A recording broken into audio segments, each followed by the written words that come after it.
Bismillahirrahmanirrahim. Alhamdulillahirabbil alamin wassalatu wassalamu ala asyrafil anbiya'i wal mursalin wa ala alihi wa ashabihi ajma'in, amma ba'd. Pembahasan kita berikutnya adalah tata cara puasa.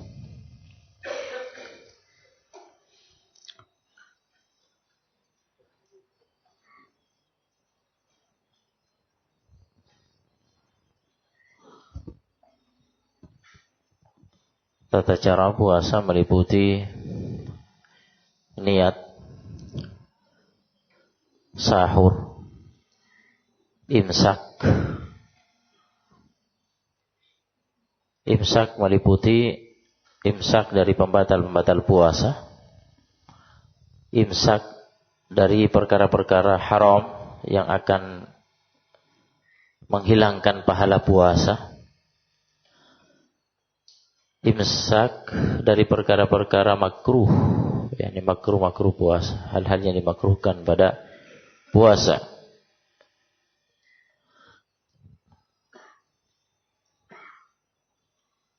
Kemudian yang terakhir adalah berbuka.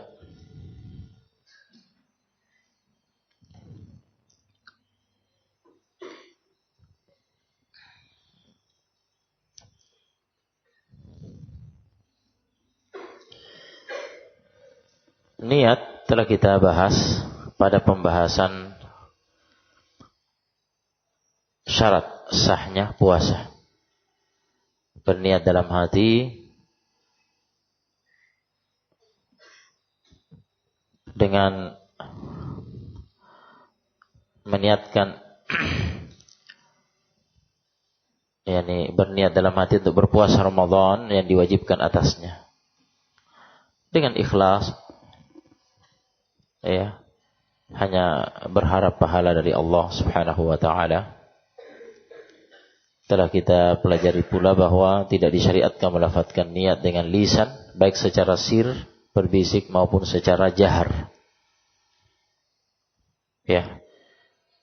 Melafadzkan niat dengan lisan tergolong bid'ah yang tertolak dan tercela. Nah,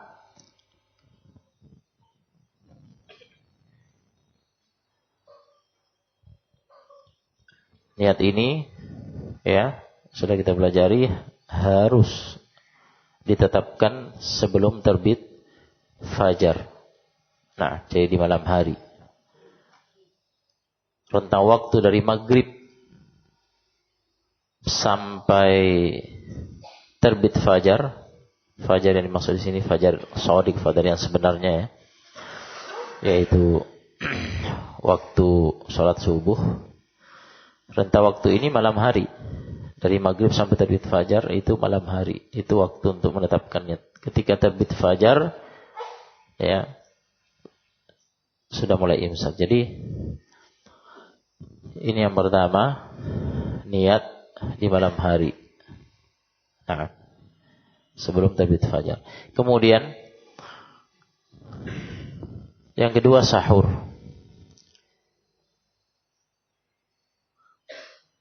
Sahur adalah makan atau minum di waktu sahar. Waktu sahar adalah rentang waktu di akhir malam. Nah, rentang waktu di akhir malam sebelum waktu subuh. An-Nawawi rahimahullah dalam Al-Majmu' menyebutkan bahwa waktu sahur adalah rentang waktu antara pertengahan malam hingga terbitnya fajar, hingga waktu subuh. Rentang waktu antara pertengahan malam, ya, jadi dari pertengahan malam sampai terbitnya fajar, sampai masuk waktu subuh, itu waktu makan sahur. Sahur hukumnya hanya sunnah, tidak wajib.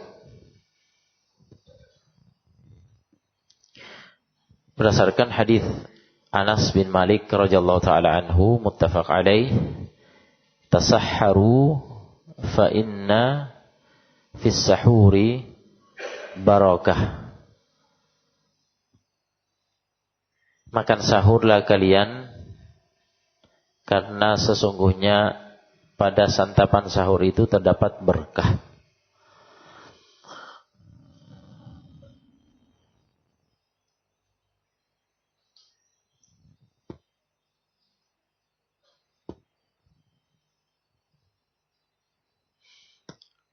Ulama menyebutkan bahwa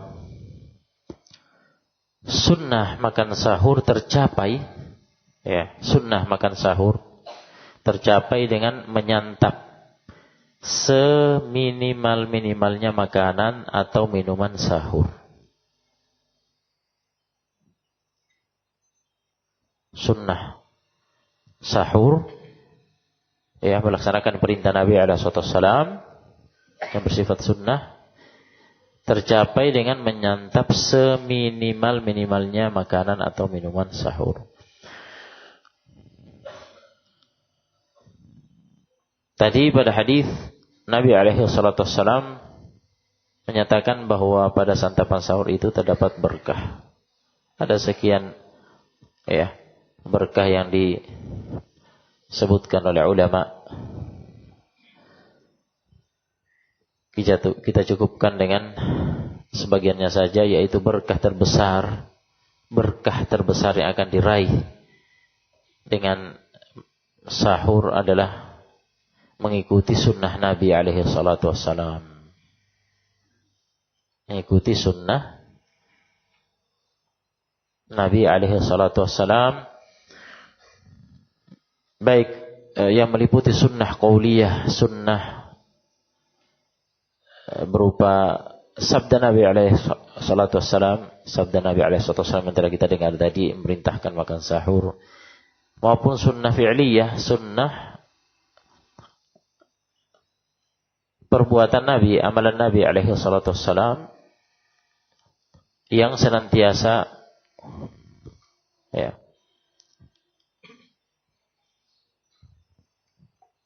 mengamalkan sahur sebelum berpuasa. Nah,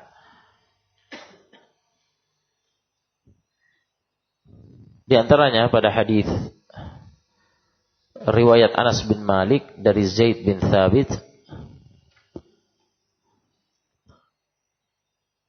radhiyallahu anhuma, muttafaq alaih. Zaid bin Thabit menceritakan, tasahharna ma'a Rasulillah sallallahu alaihi wasallam. Kami pernah makan sahur bersama Rasulullah sallallahu alaihi wasallam. Tsumma qumna ila shalah, kemudian kami berdiri untuk menunaikan salat subuh. Ya. Kemudian ditanyakan kepadanya, kam kana qadru ma bainahuma, berapa selang waktu antara sahur Nabi SAW dan salat subuh. Ya. Dijawab khamsina ayah. Zaid bin Thabit menjawab, kadarnya adalah lama bacaan 50 ayat. Jadi itu sudah dekat, ya, makan sahurnya mendekati waktu pelaksanaan salat subuh. Nah, atau kita tambah satu lagi berkah dan sekaligus mengingatkan, ya, hadis Amr ibn al-As radhiyallahu taala an, hadis riwayat Muslim, bahwa Nabi pernah bersabda, faslu ma baina siyamina wa siyami ahlil kitab aklatus sahar. Pembeda antara puasa kami, umat ini, dengan puasa ahli kitab adalah makan sahur. Jadi ini mengandung berkah, menyelisihi kebiasaan ahli kitab, ya, pada puasa mereka yang tidak didahului dengan makan sahur. Nah,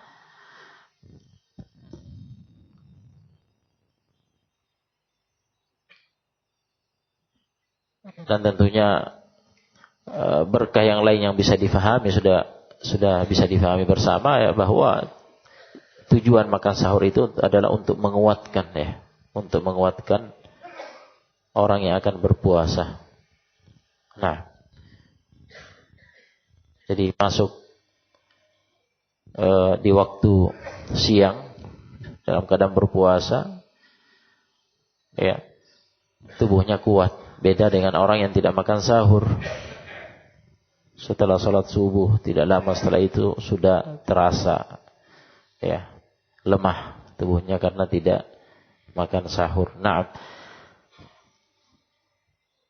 dalam praktek makan sahur disunnahkan mengakhirkan sahur hingga mendekati waktu terbit fajar, mendekati waktu subuh. Nah, tetapi diukur waktunya, ya, diperkirakan berapa lama waktu yang dia butuhkan untuk menyelesaikan santapan sahurnya sehingga dia selesai dari santapan sahurnya dengan puas, dan setelah itu adzan. Nah, jadi jangan sampai belum selesai, belum tuntas makan sahurnya sudah adzan, gitu. Nah, yakni adzan sholat subuh maksudnya, bukan adzan yang pertama ya. Nah, adzan subuh yang dimaksud. Nah, hal ini berdasarkan hadits Zaid bin Thabit yang telah disebutkan di atas. Nah,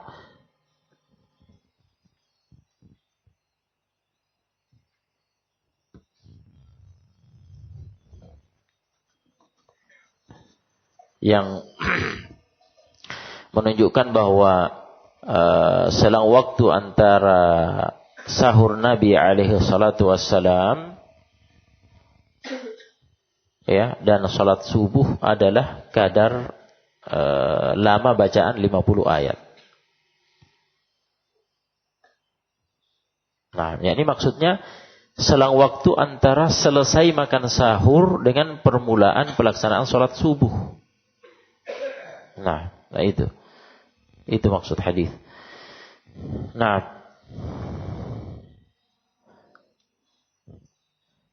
Ibnu Utsaimin rahimahullah mengatakan bacaan 50 ayat itu kisarannya 10 menit hingga seperempat jam. Ya, 10 menit hingga seperempat jam. Dan ini sesuai dengan tujuan sahur. Tujuan sahur adalah agar orang yang akan berpuasa memiliki kekuatan menjalani puasa. Jadi semakin mendekati waktu fajar, semakin membantu seseorang agar kuat menjalani puasa. Nah,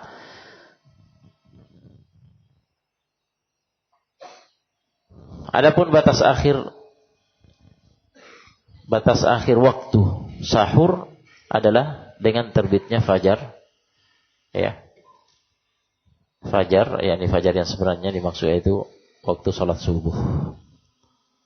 Nah, sesuai firman Allah Subhanahu wa taala, "Fakulu washrabu hatta yatabayyana lakumul khaytul abyadu minal khaytil aswadi minal fajr." Makan minumlah kalian. Nah, hingga jelas bagi kalian terbitnya fajar. Jadi dengan terbitnya fajar berakhir waktu makan sahur. Tidak boleh dilanjutkan, ya. Tidak boleh dilanjutkan karena sudah wajib imsak. Mulai menahan imsak, sudah start puasanya. Nah,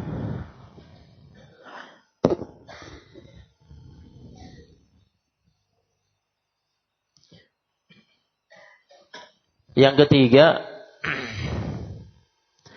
imsak. Imsak yaitu menahan diri dari hal-hal yang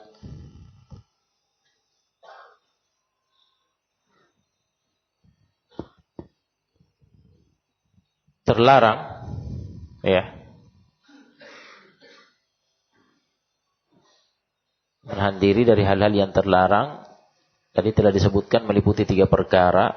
Imsak dari pembatal-pembatal puasa, ini larangannya bersifat haram dan membatalkan puasa.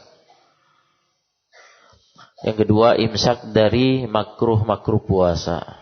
Nah, ini larangannya tidak bersifat haram tetapi bersifat makruh. Yang ketiga, imsak dari hal-hal yang diharamkan dalam puasa maupun di luar puasa. Ini yang dikhawatirkan akan menghilangkan pahala puasa. Sehingga puasa seseorang sia-sia dari segi pahala meskipun sah. Dari segi tanggung jawab melaksanakan puasa, ya, sah. Karena bukan pembatal puasa. Tetapi dari segi pahala, ya, bisa hilang pahalanya. Nah, kita mulai dengan yang pertama, yaitu imsak dari pembatal puasa. Nah,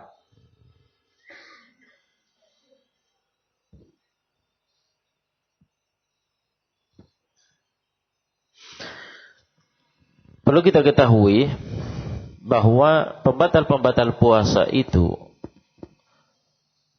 membatalkan puasa seseorang jika terpenuhi syarat-syarat.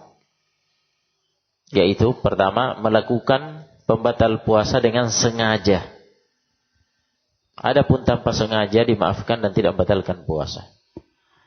Yang kedua, melakukannya dengan sadar, ingat, mengenai hal itu, sadar. Adapun jika dia lupa, dia tidak ingat, dimaafkan dan tidak membatalkan puasa. Yang ketiga, melakukannya dalam keadaan mengerti hukum, tahu hukum, bahwa itu adalah, pembatal puasa yang diharamkan, dan dia mengetahui keadaan. Adapun jika dia tidak tahu hukum, tidak mengerti hukum, menyangka itu boleh, tidak membatalkan puasa, atau dia tidak mengetahui keadaan yang ada, maka dimaafkan dan tidak membatalkan puasa. Nah, Allah Subhanahu wa taala berfirman,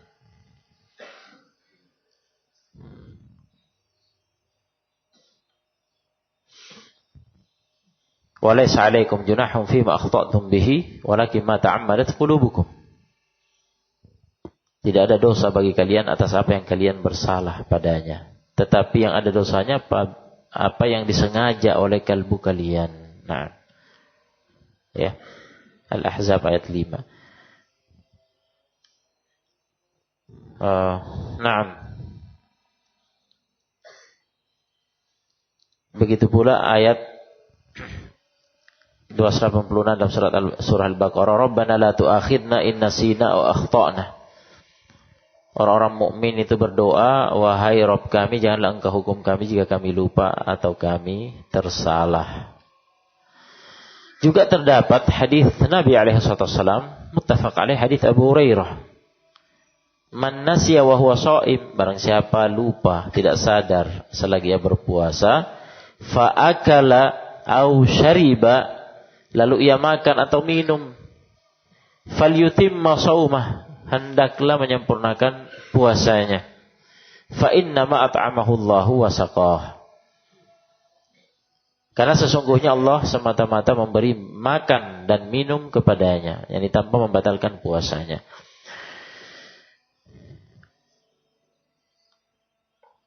Nah, juga ada hadis Adi bin Hatim, ini terkait dengan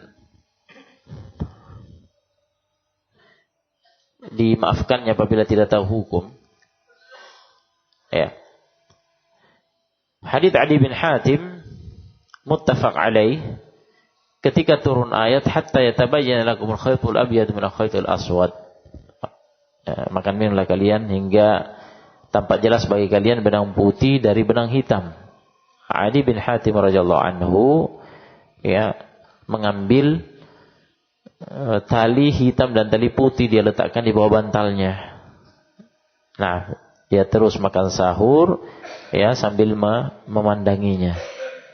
Dan dia ya, terus makan sahur sampai bisa terbedakan antara keduanya. Nah, itu keliru, bukan itu maksud ayat. Ya. Tetapi beliau belum tahu hukum. Ketika datang kepada Nabi SAW menceritakan itu, ya, Nabi SAW menjelaskan bahwa yang dimaksud dengan benang dengan benang hitam itu adalah sawadul lail, gelapnya malam yang tersisa. Dan benang putih itu bayadun nahar, putihnya terangnya siang, itu dengan terbitnya fajar. Ya. Dan pada riwayat yang lain disebutkan, maka turunlah kelanjutan ayat minal fajar, yang menjelaskan bahwa yang dimaksud adalah terbitnya fajar. Tetapi Nabi SAW tidak memerintahkan Adi bin Hatim radhiyallahu anhu untuk mengganti puasanya, untuk mengqadha puasanya. Artinya itu tidak divonis batal karena tidak mengerti hukum. Naam. Juga hadis Asma bint Abi Bakar radhiyallahu anhuma, riwayat Al-Bukhari terkait dengan orang yang tidak mengerti keadaan, yang menceritakan aftarna ala ahdi Nabi sallallahu alaihi wasallam yauma ghaim thumma tala'atis syams. Kami pernah berbuka pada masa hidup Nabi sallallahu alaihi wasallam di hari yang mendung. Kemudian matahari kembali muncul. Ya, jadi para sahabat menyangka sudah terbenam matahari. Ternyata mendungnya tersingkap, awannya tersingkap, ternyata ketahuan bahwa belum terbenam matahari. Nah, dan puasa mereka tidak dianggap batal karena tidak mengetahui keadaan yang sebenarnya. Nah,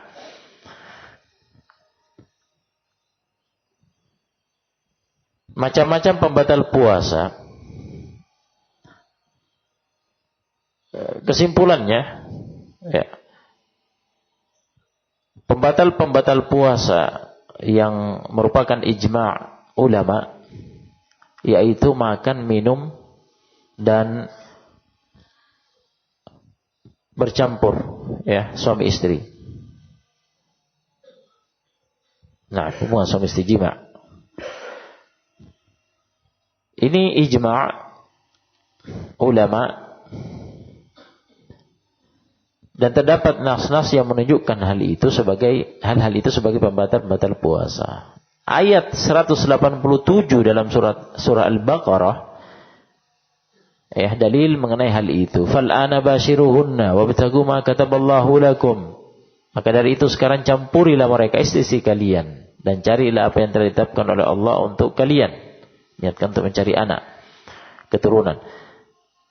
Nah, kemudian wakulu, makanlah, washrabu, minumlah.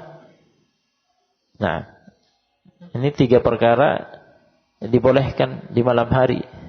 Hatta yatabayyana lakumul khaytul abyadu minal khaytul aswadi minal fajr, sampai jelas bagi kalian terbitnya fajar.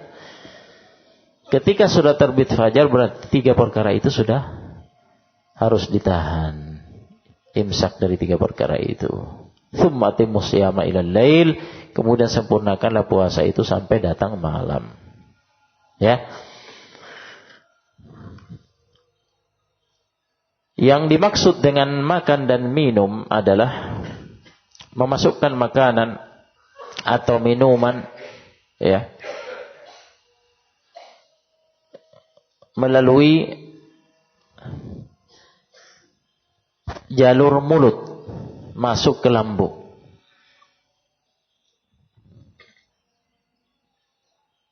Nah, dan yang semakna dengan ini adalah semakna dengan jalur mulut sehingga masuk dalam kategori makan dan minum yang membatalkan puasa, yaitu sesuatu yang dimasukkan melalui jalur hidung kemudian ditelan. Dalilnya adalah hadits Laqit bin Sabir radhiyallahu anhu, riwayat Ahmad, Abu Daud dan yang lainnya. Nabi alaihi salatu wassalam mengatakan, "Wabalik fil istinsyaq illa an takuna sha'iman." Bersungguh-sungguhlah, berlebihanlah engkau dalam istinsyaq, dalam menghirup air ke dalam hidung ketika wudu, kecuali engkau dalam keadaan berpuasa. yakni dimakruhkan bersungguh-sungguh berlebihan dalam istinsyak ketika berpuasa. Kenapa? Karena dikhawatirkan ada yang masuk melalui jalur hidung kemudian tertelan. Nah, jadi ini dalam rangka kenapa dimakruhkan berlebihan bersungguh-sungguh istinsyak saat berpuasa, dalam rangka untuk menjaga puasa. Jangan sampai ada yang kemudian ya tidak tahan. Ya, dia berlebihan bersungguh-sungguh kemudian tidak tahan dan dihirup oleh dia, ditelan. Jika sengaja itu membatalkan puasa. Nah,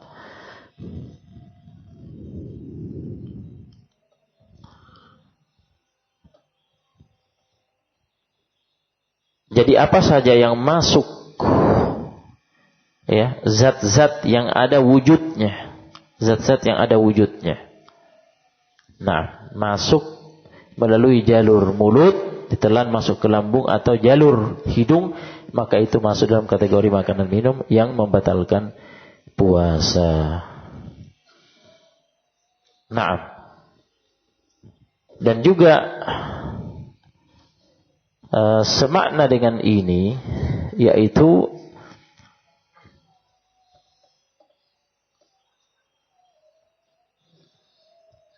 injeksi suntikan,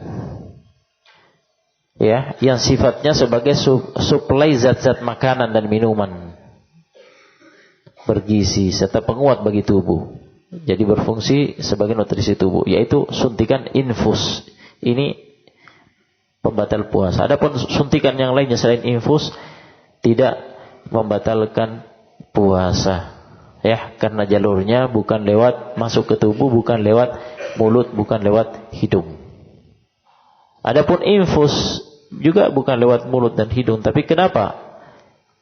Ya, dianggap semakna dengan makan dan minum sehingga membatalkan puasa karena ya, itu termasuk dalam kategori nutrisi tubuh. Ada ya suplai zat-zat makanan dan minuman bergizi di situ untuk penguat tubuh. Nah,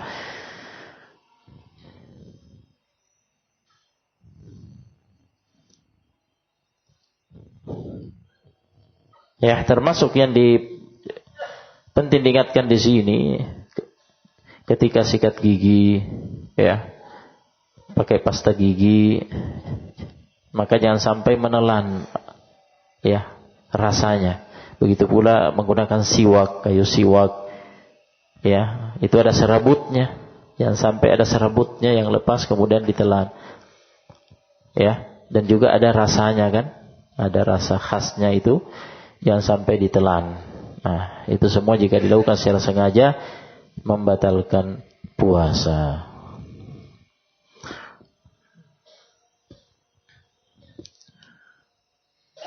Yang ketiga tadi adalah hubungan suami istri, jima, ya, dan itu membatalkan puasa meskipun tidak sampai ejakulasi. Jadi semata terjadi hubungan itu, ibaratnya ya timba masuk sumur, maka batal puasanya. Nah, dan semakna dengan ini, menurut pendapat yang terkuat adalah mengumbar syahwat, ya, mengumbar syahwat sampai ejakulasi dengan cara selain jima. Itu membatalkan puasa. Pada hadits Abu Hurairah dari Rasulullah sallallahu alaihi wasallam bahwa Allah Subhanahu wa taala berkata, ini hadits qudsi, Allah berkata, "Yada'u ta'amahu wa syarabahu wa syahwatahu min ajli." Ia meninggalkan makan, minum dan syahwatnya karena aku. Nah, dibahasakan ya dengan syahwat. Ya.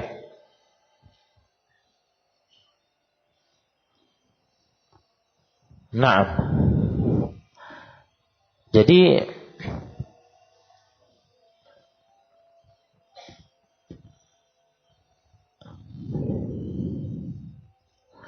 ejakulasi karena syahwat selain jima' masuk dalam makna ini. Nah, masuk dalam makna ini. Baik.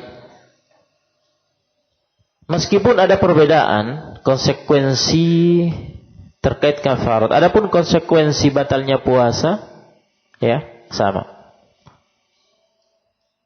Tetapi dari segi konsekuensi bayar kafarat di sinilah berbeda.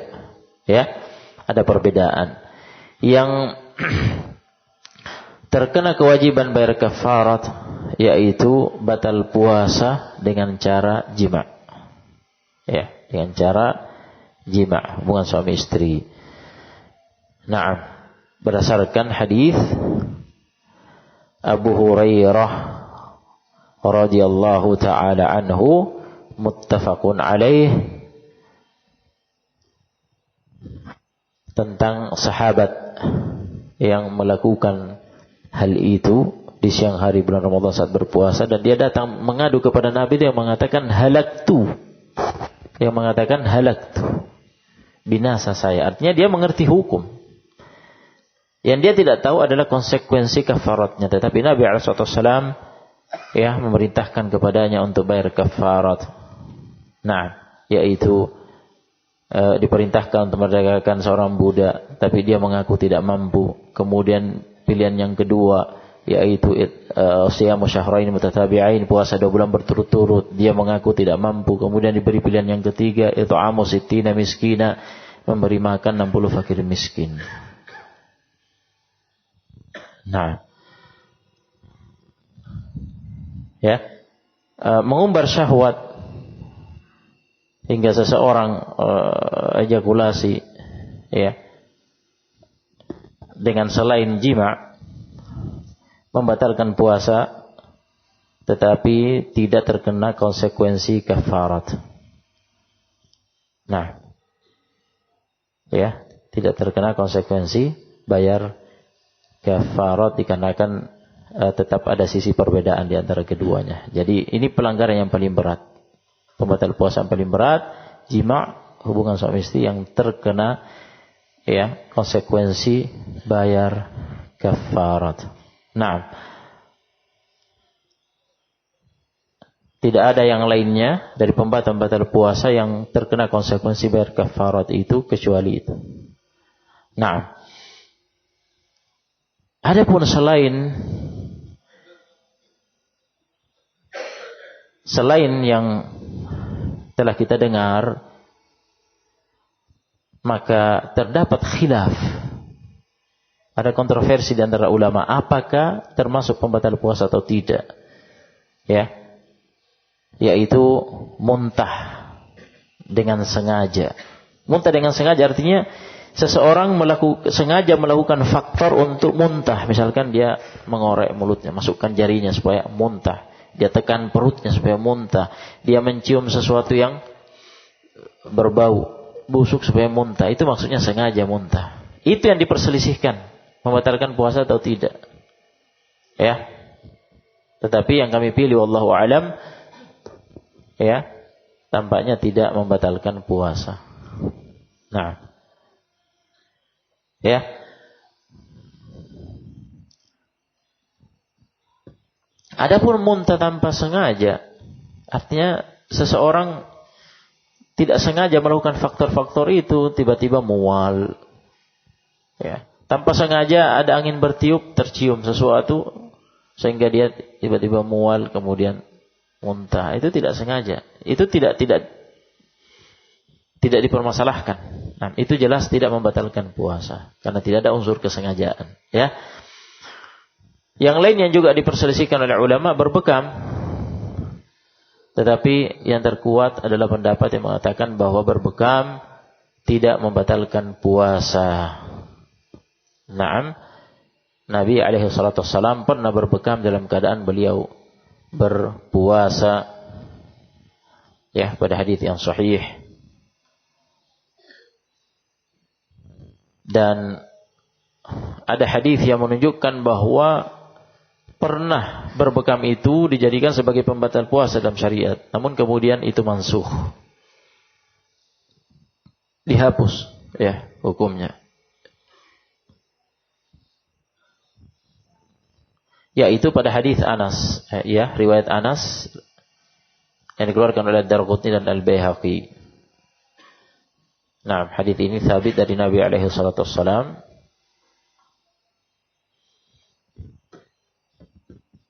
Sahih.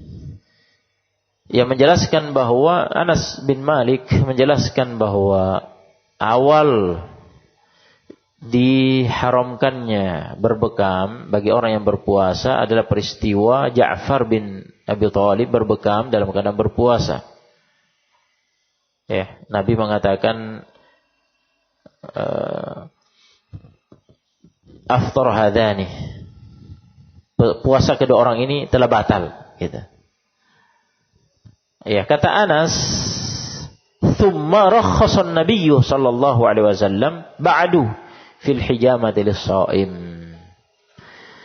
Selanjutnya Nabi sallallahu alaihi wasallam memberikan keringanan setelah itu untuk berbekam bagi orang yang berpuasa. Jadi sudah dihapus hukum itu. Wa kana Anasun yahtajimu wa huwa shaim. Anas ya pernah berbekam dalam keadaan berpuasa dan beliau yang meriwayatkan hadis tadi dari Nabi alaihi salatu wassalam. Nah,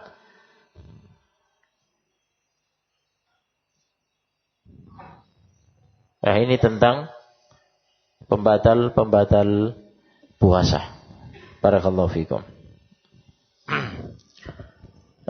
Satu hal yang penting terkait dengan pembatal puasa, apabila seseorang membatalkan puasanya tanpa uzur, ya. Adapun dari segi bahwa itu adalah dosa besar, kefasikan, ya, ancaman hukumannya di neraka telah kita lewati di awal tentang hadis tentang itu.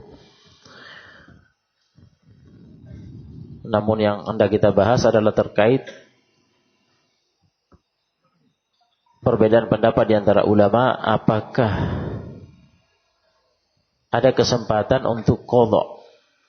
Nah, apakah ada kewajiban untuk qadha puasa di luar bulan Ramadan sebagai gantinya, atau kewajibannya hanya bertobat? Nah, sebagai ulama mengatakan wajib bertobat, jelas. Tetapi di samping itu dia wajib menggantinya, wajib qadha dengan dalil metode qiyas, penyamaan hukum dengan orang yang tidak puasa karena uzur. Pendapat yang lain mengatakan tidak ada qadha baginya, kewajibannya hanya taubat. Itu dosa besar, kefasikan, dia wajib bertobat. Adapun qadha tidak ada dalil tentang itu, dan metode qiyas di sini tidak tepat karena menyamakan dua perkara yang berbeda. Yang satunya batal puasa, ya. Begitu pula yang memang tidak berpuasa. Memang tidak berpuasa dari awal, memang meninggalkan puasa tanpa uzur. Sedangkan dalil-dalil yang ada tentang qadha untuk orang yang tidak berpuasa karena ada uzur. Ya, dua hal yang berbeda ini tidak bisa disamakan. Oleh karena itu yang terkuat, tidak ada qadha bagi yang tidak berpuasa tanpa uzur, yang batal puasa tanpa uzur. Kewajibannya adalah bertobat kepada Allah Subhanahu wa taala. Kemudian imsak dari hal-hal yang merupakan makruh puasa, hal-hal yang dimakruhkan pada puasa, yaitu pertama, tidak bersungguh-sungguh, tidak berlebihan dalam melakukan istinsyak. Begitu pula madmadah. Jadi tidak bersungguh-sungguh, tidak berlebihan dalam melakukan istinsyak, menghirup air ke dalam rongga hidung ketika wudu, dan juga tidak berlebihan, tidak bersungguh-sungguh ketika berkumur-kumur madmadah dalam wudu. Nah, sebabnya apa yang telah lewat, ya, dikarenakan ada kekhawatiran Ya, pada kumur-kumur jelas ada khawatiran jika berlebihan kumur-kumurnya, bersungguh-sungguh khawatir ya ada yang masuk ditelan. Ya. Pada istinsyak khawatir ada yang masuk ya lewat jalur rongga hidung masuk dan tertelan. Oleh karena itu dimakruhkan oleh Nabi SAW pada hadits Laqit bin Sabirah yang telah lewat. Nah, perintah bersungguh-sungguh dalam hal istinsyak kecuali ketika sedang berpuasa. Nah, yang kedua, ulama juga menyebutkan dimakruhkannya ya, ada yang menyebutkan dimakruhkannya seseorang yang sedang berpuasa, ini suami istri ya,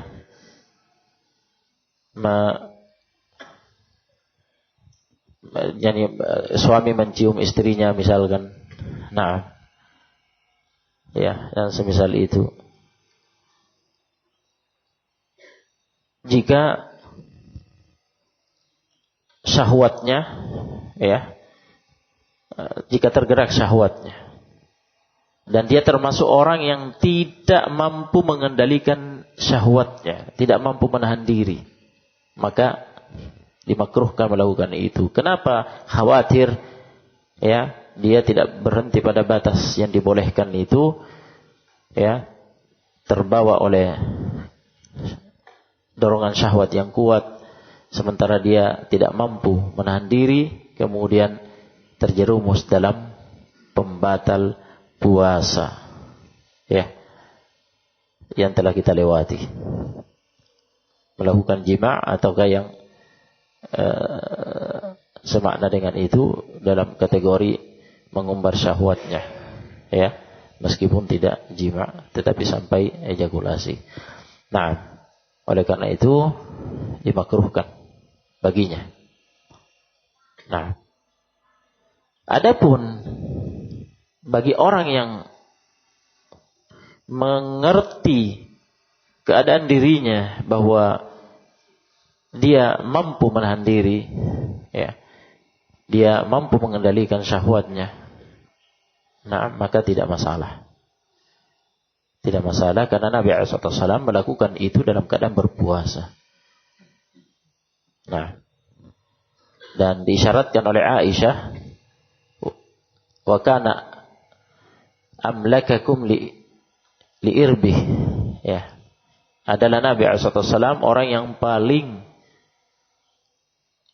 paling kuat di antara kalian dalam mengendalikan dirinya terkait dengan syahwatnya. Nah, yang ketiga,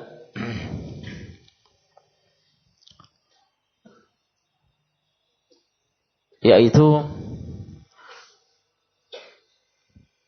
ya, sebagian ulama juga menyebutkan dimakruhkan menelan dahak. Dimakruhkan menelan dahak.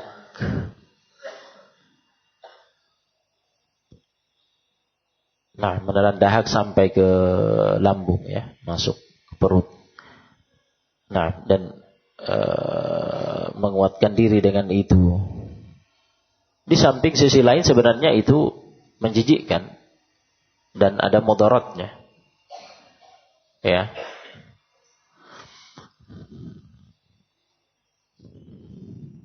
Jadi ini dihindari karena ini dimakruhkan. Nah, sebenarnya terkait dengan menelan dahak ini ada pembahasan di kalangan ulama, perbedaan pendapat. Jika dahak itu masuk ke mulut. Jika masuk ke mulut itu yang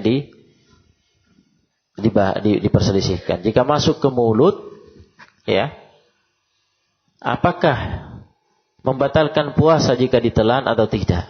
Ada ulama mengatakan membatalkan puasa. Karena dahak itu bukan diproduksi di mulut, itu benda asing di mulut, diproduksi di rongga sinus di bagian kepala. Jika turun ke mulut berarti itu benda asing di situ. Tidak bisa disamakan dengan ludah. Berarti harus diludahkan. Jika ditelan secara sengaja, batal puasa. Sebagian ulama mengatakan tidak membatalkan puasa. Adapun yang mengalir langsung dari rongga sinus masuk langsung ke tenggorokan tanpa bisa dihindari, maka ini di luar keinginan. Nah, dan tidak bisa dihindari itu tentunya tidak membatalkan puasa. Nah, jadi menurut pendapat yang membatalkan puasa ya tidak boleh ditelan. Ketika sampai di mulut tidak boleh ditelan. Nah, karena batalkan puasa. Adapun yang mengatakan tidak membatalkan puasa, tetapi itu dimakruhkan untuk ditelan karena di samping dari sisi itu kotor, menjijikkan dan khawatir ada mudaratnya membawa penyakit, juga bisa menguatkan tubuh menelan itu. Nah, berikutnya yang keempat yaitu merasai makanan atau minuman dengan lidah tanpa menelannya jika tidak ada hajat untuk melakukan itu. Nah, jika tidak ada hajat untuk melakukan itu dimakruhkan. Kenapa? Dimakruhkan untuk menjaga puasa. Khawatir iseng dia rasai dengan lidahnya, ternyata dia tidak tahan, ditelan, batal puasanya. Oleh karena itu dimakruhkan. Adapun orang yang berhajat melakukan itu, misalkan ibu-ibu ummahat di dapur yang sedang memasak butuh untuk mengecek bagaimana rasa makanannya, manisnya, asinnya sudah seimbang, kan? Nah, untuk buka puasa ini, maka ada hajat untuk melakukan itu. Nah, tidak mengapa. Ada athar dari Ibnu Abbas radhiyallahu taala anhuma tentang itu, Jadi dengan lidahnya kemudian diludahkan. Nah, jadi apabila misalkan seseorang dia membeli kue, makanan atau minuman di luar, atau dibawa pulang ke rumahnya. Nah, berhajat tidak? Berhajat ya? Jangan sampai dia beli salah sampai di rumah, kok rasanya kayak gini? Ya kan? Jadi kecuali jika memang sudah percaya betul dengan langganan misalkan Apabila intinya kalau berhajat ingin untuk memastikan jangan sampai salah beli, mengecewakan nanti. Padahal ini mau disantap buka puasa, maka tidak mengapa. Jika ada hajat tidak mengapa. Adapun iseng tanpa hajat makruh. Kenapa makruh? Karena bisa beresiko dia terpancing untuk kemudian menelannya dan membatalkan puasanya. Termasuk yang juga disebutkan oleh sebagian ulama yaitu berbekam bagi orang yang akan lemas dengan bekam. Tadi kan sudah kita pelajari bahwa berbekam pendapat yang terkuat tidak membatalkan puasa karena itu sudah mansuh. Nah, tetapi apabila ada orang yang khawatir dia akan lemas dengan bekam, melemah tubuhnya, itu bisa berisiko. Hanya nanti dia tidak tahan, bisa batal puasa akhirnya. Maka dimakruhkan untuk berbekam. Ada sebagian ulama yang memakruhkannya dengan alasan tadi, untuk orang yang kondisinya seperti itu. Adapun orang yang kuat tidak akan masalah jika dia berbekam, tidak akan lemas, tidak akan lemah. Tidak masalah. Berikutnya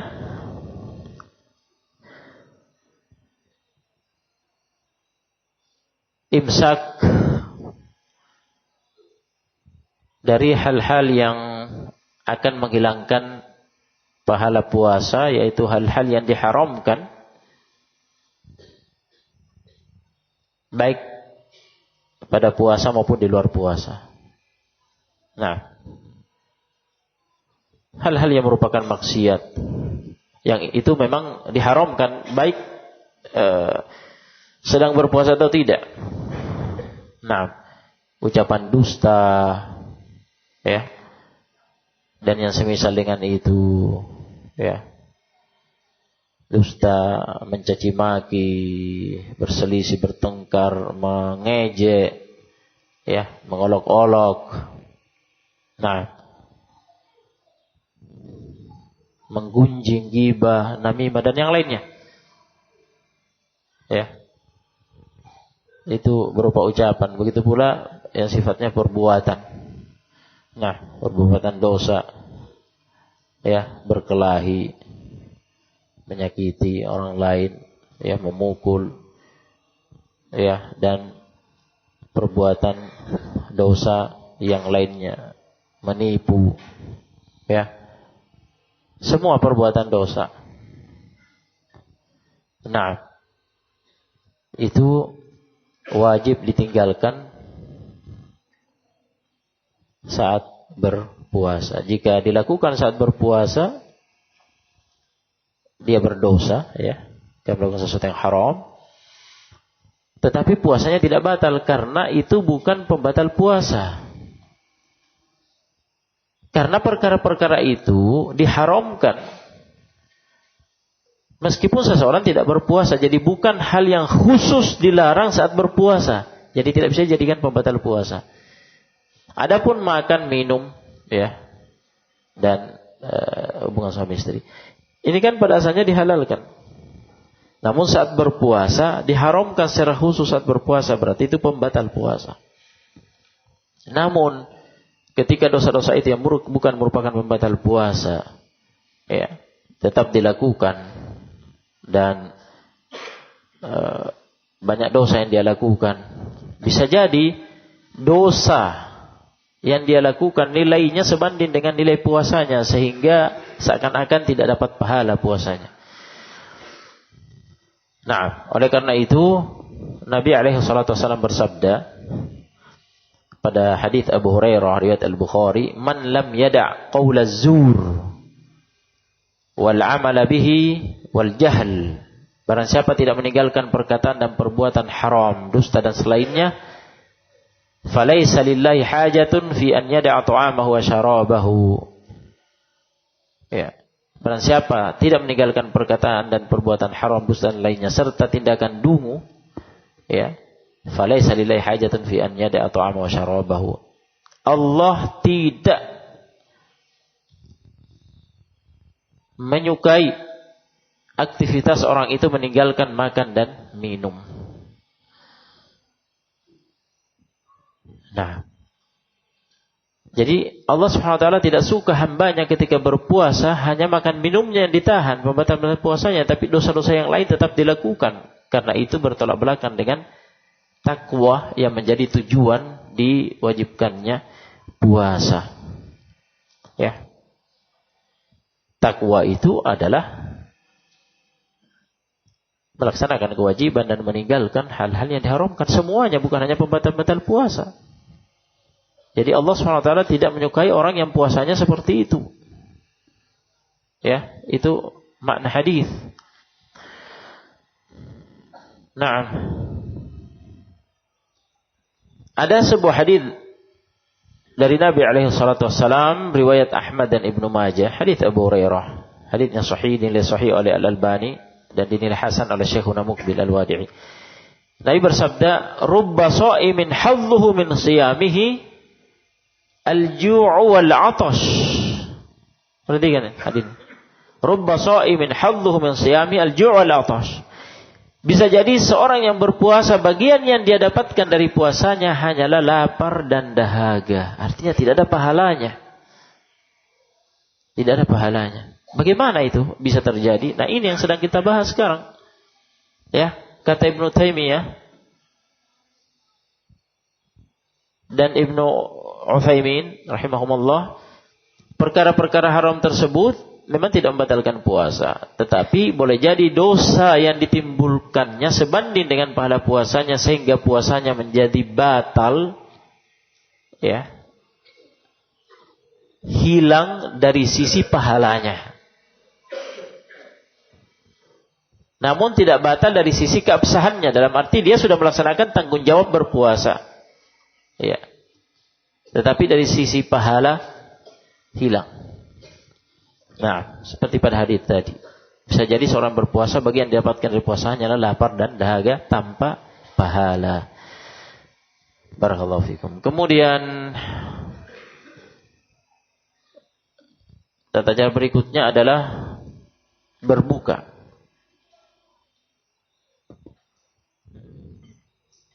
Berbuka, ini yang terakhir.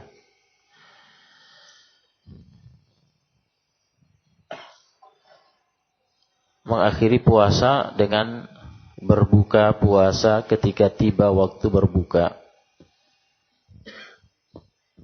Nah, disunnahkan, dan itu yang lebih utama, berbuka puasa ketika telah tiba waktu berbuka, tidak ditunda. Nabi SAW bersabda pada hadis Sahal bin Sa'ad radhiyallahu anhu muttafaq alaih, la yazalun nasu bi khairin ma ajjalul fitr. Kaum muslimin yang berpuasa senantiasa dalam kebaikan selama mereka bersegera dalam berbuka puasa.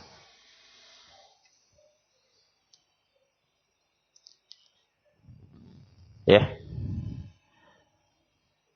Dan waktu berbuka puasa adalah ketika datang malam, yaitu maghrib. Thumma atimus siyama ilal lail, kemudian sempurnakanlah puasa kalian hingga tiba malam. Ya, malam dimulai dengan terbenamnya matahari, waktu maghrib. Pada hadis Umar bin Khattab radhiyallahu taala anhu muttafaq alaih, Nabi bersabda alaihi wassalam, "Idza aqbala al-lailu min hahuna," jika malam hari telah datang dari arah sini timur, wa adbaran naharu min hahuna, dan siang hari telah pergi dari arah sini yaitu dari arah barat, wa gharabatis syamsu, serta telah terbenam matahari, faqad aftara shaim, orang yang berpuasa pun berbuka. Yani tiba waktunya berbuka. Naam.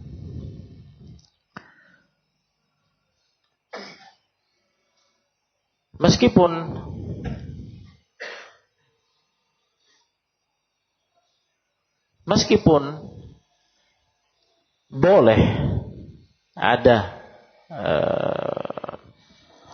toleransi dari Nabi alaihi salatu wassalam bagi orang-orang yang ingin melakukan wisal, menyambung puasanya sampai makan sahur. Boleh. Itu dibolehkan oleh Nabi. Yang dilarang itu adalah wisal puasa 2 hari berturut-turut tanpa berbuka. Ya, jadi puasa tiba waktu berbuka dia tidak berbuka, lanjut dia imsaknya. Sampai waktu sahur juga tidak makan sahur, dia imsak terus sampai terbit fajar hari kedua, lanjut puasa. Nah, jadi 2 hari disambung berturut-turut puasanya, atau 3 hari dan semisalnya. Itu wisal yang terlarang. Nah, yang dilarang oleh Nabi SAW. Adapun wisal sampai makan sahur ditoleransi, dibolehkan oleh Nabi SAW. Ya, berdasarkan hadis yang sahih dari Nabi SAW dalam Sahih Al-Bukhari dan Muslim dari Abu Hurairah, Anas bin Malik, Ibnu Umar, Aisyah radhiyallahu anhum,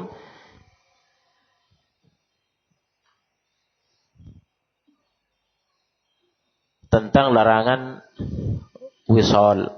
Naha ani wisal, Nabi SAW melarang wisal, ya, yakni menyambung puasa 2 hari atau lebih berturut tanpa berbuka. Nah, tetapi pada hadis Abu Sa'id Al-Khudri, riwayat Al-Bukhari, pada hadis Abu Sa'id Al-Khudri, riwayat Al-Bukhari, Nabi bersabda, "La tuwasilu," janganlah kalian melakukan puasa wisal. "Fa ayyukum idza arada an yuwasila falyuwasil hatta sahar. Maka dari itu, barang siapa di antara kalian jika ingin meneruskan puasanya, melanjutkan puasanya, terus imsaknya, tidak berbuka ketika tiba waktu berbuka, tetap imsak, lanjut, falyuwasil hatta sahar, lakukanlah hingga waktu sahur saja. Artinya, ketika tiba waktu sahur, harus makan sahur. Dia menghentikan puasa, mengakhiri puasanya di situ, makan sahur, kemudian niat lagi puasa besoknya. Nah, itu dibolehkan, tetapi yang lebih utama adalah berbuka ketika tiba waktunya berdasarkan hadis tadi yang telah kita dengar, ya, la yazalun nasu bi khairin ma ajjalul fitr. Nah, kaum muslimin senantiasa dalam kebaikan selama mereka bersegera dalam berbuka puasa. Nah, adapun seseorang sengaja yakni menunda buka puasanya, diakhirkan sedikit. Jadi ketika terbenam matahari dia tidak langsung berbuka. Dia tunda sampai bintang-bintang misalkan bermunculan, ya, lebih gelap lagi, ya. Maka hal itu dimakruhkan. Nah, jika dia meyakini itu ada keutamaannya, lebih utama ditunda, ya, tidak disegerakan buka puasanya, maka itu dimakruhkan. Dan kebiasaan menunda buka puasa adalah kebiasaan kaum Yahudi dan Nasrani.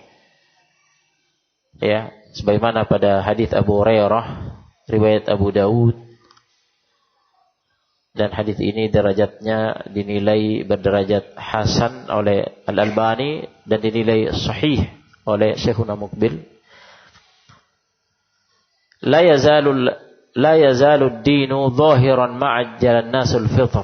Agama ini senantiasa berjaya selama kaum muslimin bersegera dalam berbuka puasa. Li'annal yahuda wan nasara yuakhirunahu. Karena kaum Yahudi dan Nasrani biasa menundanya.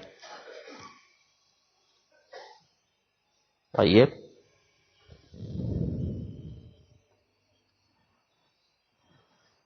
Adapun yang terkait dengan adab ya, berbuka puasa, nah, ya, disunnahkan. Setelah kita mengetahui tadi bahwa disunnahkan menyegerakan buka puasa, ya. Nah, itu yang dikenal dengan ta'jil, ya. Dengan ta'jilul iftar, menyegerakan buka puasa. Nah, menyegerakan berbuka puasa dengan mencontoh Nabi alaihi salatu wassalam pada amalan beliau, ya, pada hadis Anas bin Malik riwayat Ahmad, Abu Daud, At-Tirmidzi dan yang lainnya. Nah, hadis ini berderajat hasan sebagaimana kata Al-Albani dan Syekhuna Muqbil Al-Wadi'i. Anas meriwayatkan bahwa Nabi SAW yuftiru ala rutabatin qabla an yusalliyah. Rasulullah SAW biasa berbuka puasa dengan memakan beberapa buah kurma. Ya, beberapa buah kurma segar, rutobat, jadi yang segar. Sebelum sholat. Nah, sebelum sholat maghrib. Fa in lam takun rutabatun fa'ala tamaratin. Jika tidak ada kurma segar, ya, beliau berbuka dengan memakan beberapa buah kurma kering. Tamar kurma kering, ya. Fa in lam takun hasawatin min ma. Jika tidak ada kurma kering, beliau pun berbuka dengan meneguk beberapa teguk air. Ini yang biasa dilakukan oleh Nabi SAW. Karena Rasulullah SAW yuftiru ala rutabat dan seterusnya. Jadi kebiasaan beliau, ya, pilihan yang pertama adalah berbuka dengan kurma segar, yang masih segar, buah kurma yang masih segar, masih berair ya, masih segar, masih basah, segar. Nah, beberapa biji sebelum sholat. Jika itu tidak ada, maka beberapa kurma yang sudah kering. Nah, sudah kering. Jika itu juga tidak ada, maka meneguk beberapa teguk air. Nah,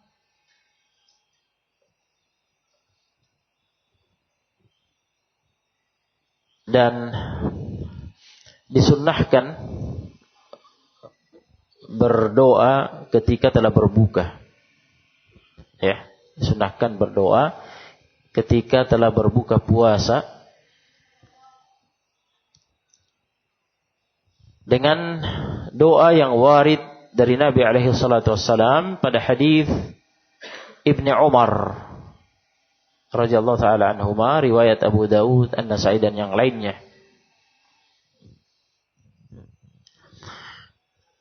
Yaitu idza aftara kana Rasulullah sallallahu alaihi wasallam, hadisnya kana Rasulullah sallallahu alaihi wasallam idza aftara, Rasulullah sallallahu alaihi wasallam biasanya jika telah berbuka puasa,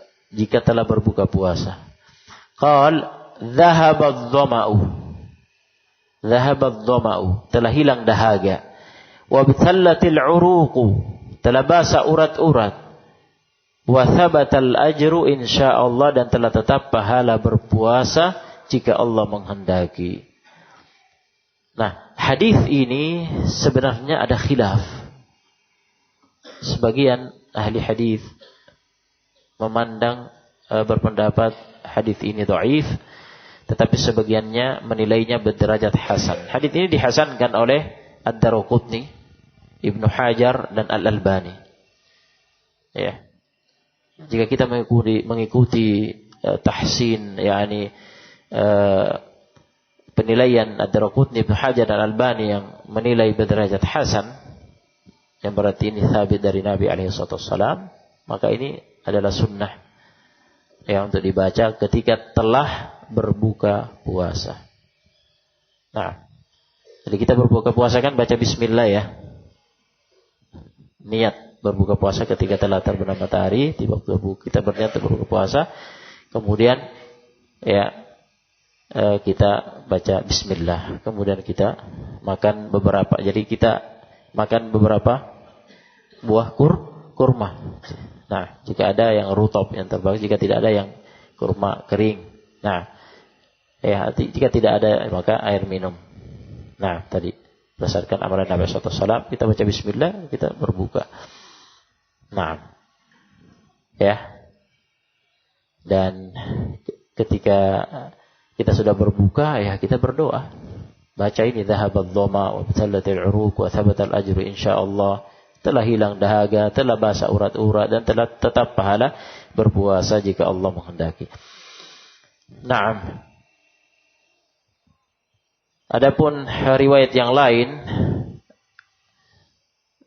yang isinya doa Allahumma laka sumna wa ala rizqika aftarna, ya, dan seterusnya. Allahumma taqabbal minna innaka antas samiul alim, ya. Itu jelas dhaif. Itu dhaif, jadi tidak bisa diamalkan sebagai sunnah Nabi, tetapi kata ulama, ya, kata Ibnu Utsaimin, kata Abdul Muhsin Al-Abbad, tidak mengapa dibaca, tidak mengapa karena itu doa, ya. Yang penting tidak diyakini sebagai sunnah Nabi karena hadis itu dhaif, begitu. Nah,